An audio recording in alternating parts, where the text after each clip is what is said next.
Welcome to Not Milk Never Milk. Subscribe if you're lactose intolerant. You start by preparing your device and PC so the downgrade doesn't brick anything. Enable developer options and USB debugging, then plug the phone and confirm a DB recognizes it.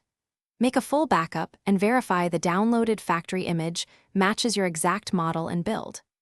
Once done, install Platform Tools, extract the image folder, and use a DB reboot bootloader to enter fast boot mode. Make sure the bootloader is unlocked or be ready to unlock it next. Unlocking will wipe. With the device in fast boot mode, you proceed to flash the older firmware. First, optionally run fastboot W to wipe user data to avoid rollback protection issues. Then flash the images in sequence, boot, vendor, system, and any radio or cust files, either manually with fastboot flash commands or with the provided flash all script. Watch the terminal for errors. If a partition fails, stop and re-download the correct image. Once all partitions report success, sync writes and prepare to reboot. Now reboot the device and let it complete first boot. This can take several minutes.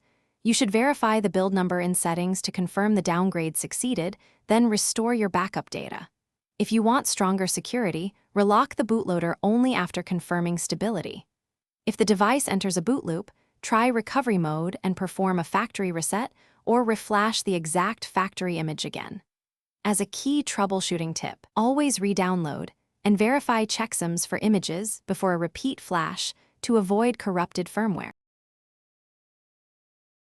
Thanks for watching. If this was helpful, leave a like and consider subscribing. See you next time.